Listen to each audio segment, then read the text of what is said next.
You come to a place like this fuel station and it tells you just as much about the rising cost of living as those official inflation statistics. So consumer confidence is, at a pretty low ebb. People are concerned about the outlook, and therefore they are really managing their budgets quite tightly. Even a bag of shopping you walk out is 30 quid. Again, it's the unavoidable basics that are rising the most. It's things like tea, coffee, sugar. Rising fuel prices, which many people are saying they're feeling almost minute by minute. This is the contrast that defines Britain in 2026.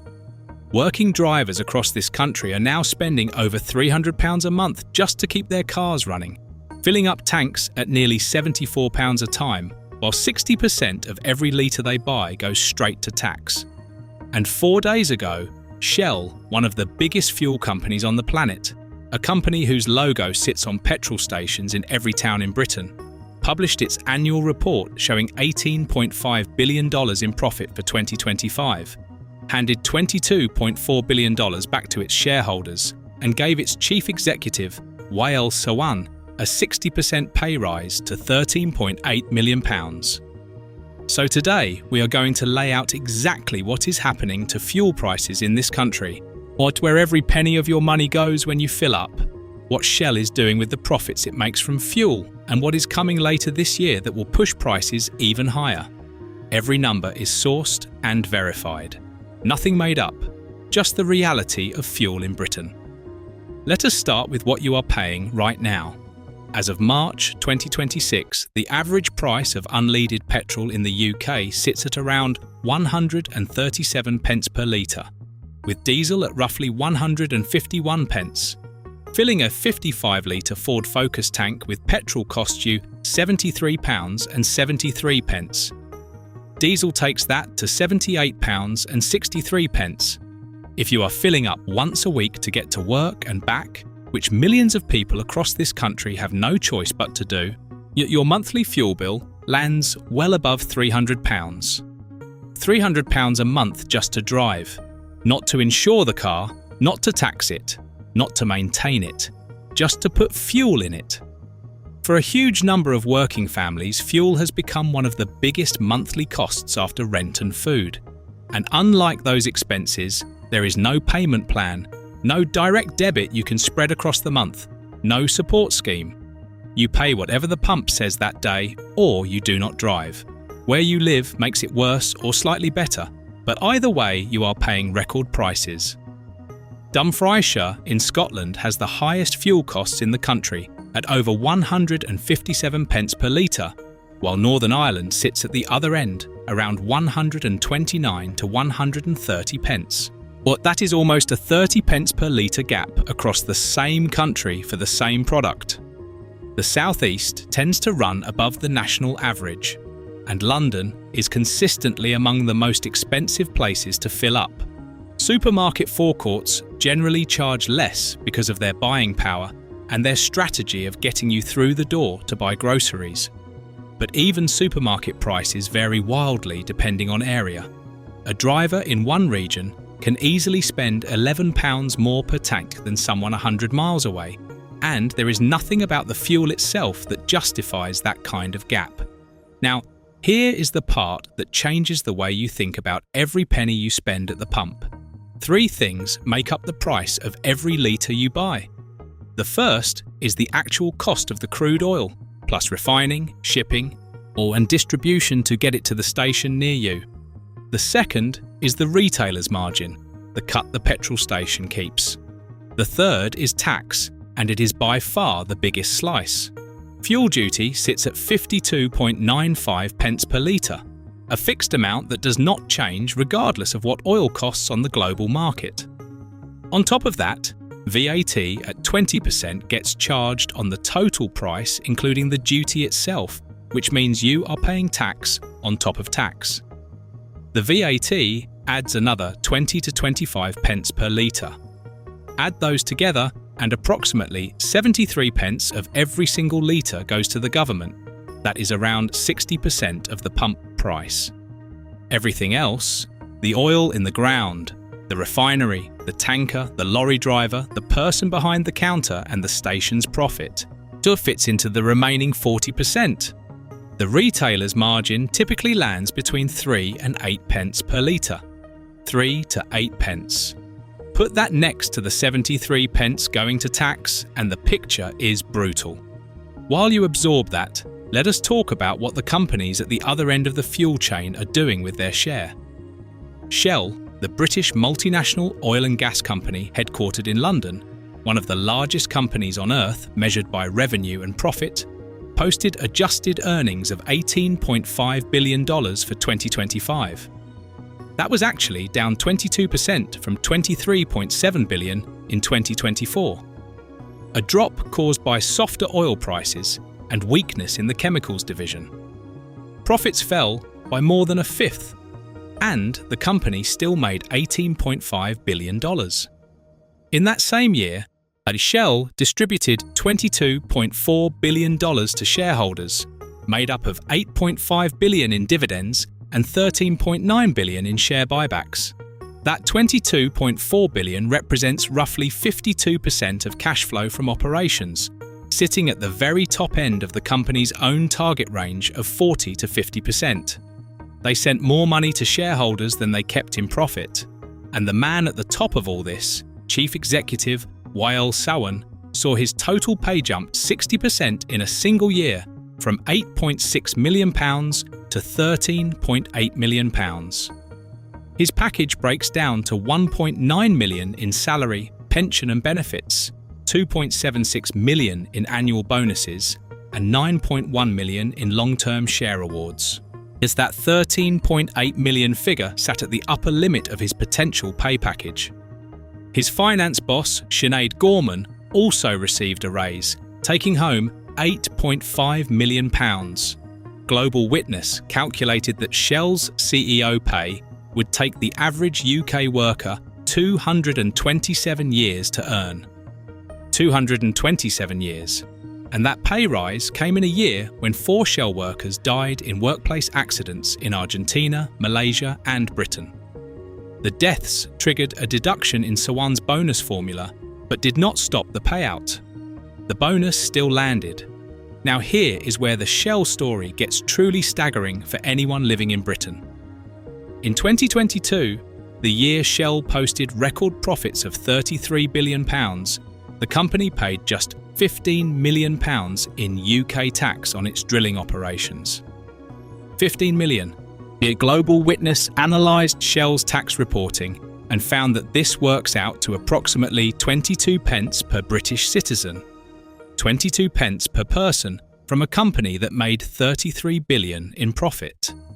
Over the same period, Shell paid £6.3 billion to the Norwegian government, 6.3 billion to Norway, 15 million to Britain.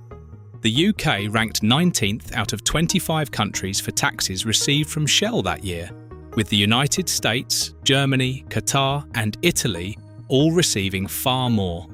Shell's £15 million UK payment actually included a £34 million tax rebate, meaning the company paid just a third of its initial UK tax bill. Global Witness described the situation as a bitter pill to swallow for the millions of workers living with the high costs of energy.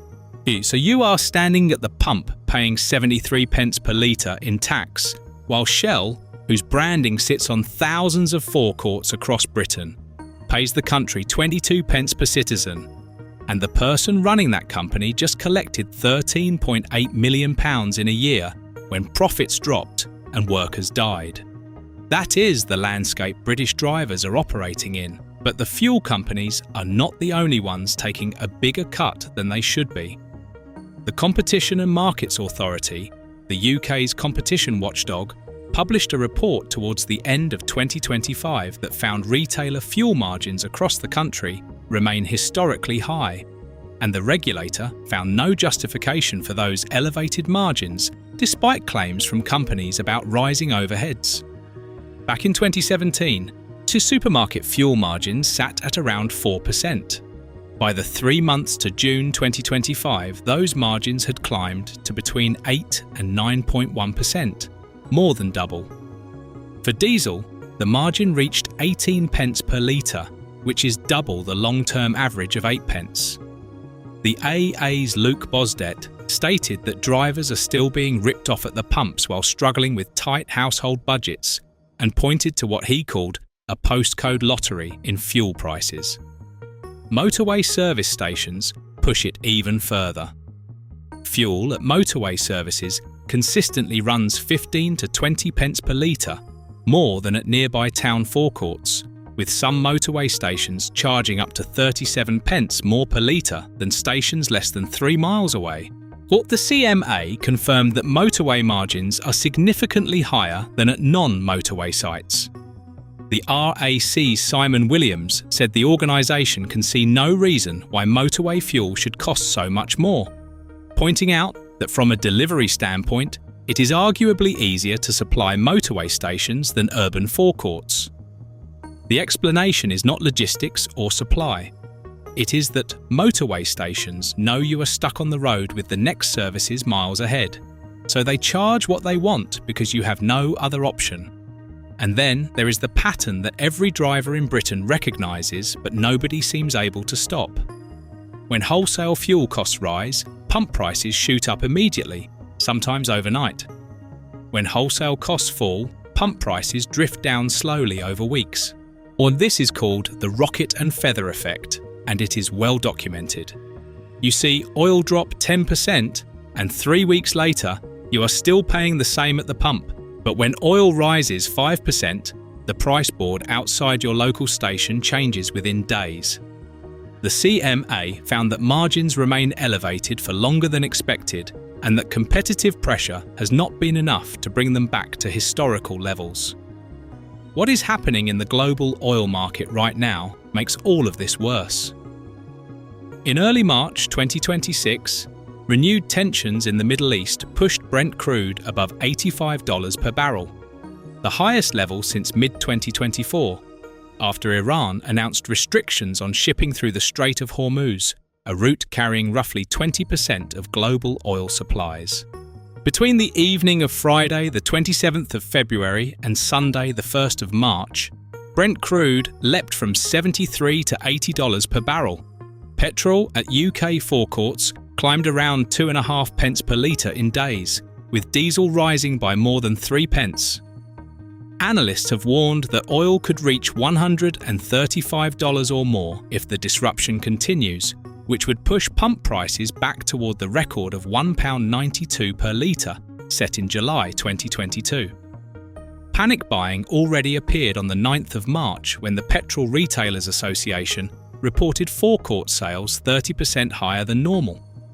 Their executive director, Gordon Balmer, had to publicly urge drivers to buy fuel as normal, saying the country was not at the panic buying stage. Was most stations that experienced queues were dealing with power cuts or delayed deliveries rather than genuine shortages, and supermarkets reported no unusual demand. But the fear was real, and when people panic buy, they create the very shortage they are afraid of. And on top of all of this, fuel duty is about to rise for the first time in over 15 years. The temporary 5 pence per litre cut introduced in March 2022 during the energy crisis stays in place until the 31st of August 2026. After that, the increase begins. 1 penny per litre in September, 2 more pence in December, another 2 pence in March 2027.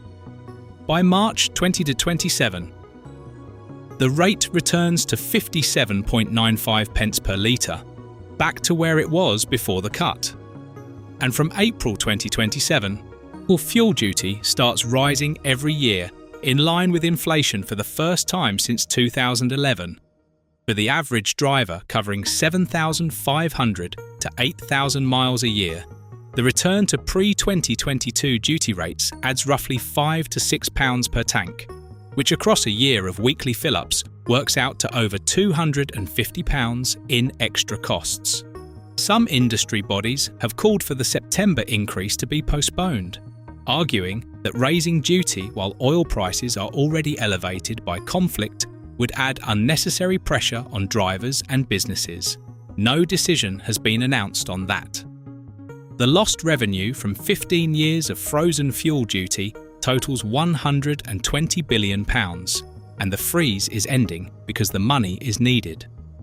Fuel duty currently generates around £24 billion per year. Look, that number is going up. One new measure that could help drivers save a small amount is the Fuel Finder scheme launched in February 2026, which requires all UK fuel retailers to report their prices within 30 minutes of any change. The data feeds into apps and comparison tools, and the scheme is expected to save the average driver around £40 a year. Every motoring organisation says the same thing. Never pull into the nearest station without checking prices first, because the gap between the cheapest and most expensive station near you can be 20 pence per litre or more, which is £11 on a 55-litre tank. So let us bring this full circle. British drivers are spending over £300 a month on fuel. 60% of every litre, roughly 73 pence, goes straight to tax. Retailer margins have more than doubled since 2017, with no justification according to the competition watchdog. Motorway stations charge up to 37 pence more than stations 3 miles away. Prices rocket up and feather down. Oil is surging because of conflict in the Middle East. Fuel duty is rising from September for the first time in 15 years, with annual inflation-linked increases returning from April 2027. And while all of that crushes ordinary working drivers, Shell posted $18.5 billion in profit, handed $22.4 billion to shareholders, gave its CEO a 60% pay rise to £13.8 million, and paid the United Kingdom just £15 million in tax, 22 pence per British citizen, while paying Norway £6.3 billion. Yet the average UK worker would need 227 years to earn what Shell's boss collected in 12 months. That is the fuel system in Britain. You pay 60% tax per litre. The retailers take double what they used to. The oil giant whose logo is on the station pays the country 22 pence per person. And the man running it all just got a £13.8 million pay packet, while 4 of his workers died and profits actually fell. If that does not tell you everything you need to know about who this system is built for, nothing will. Share this with every driver you know. Thanks for watching. We will see you in the next one. Opus 4.6 Extended Claude is AI and can make mistakes. Please double-check responses.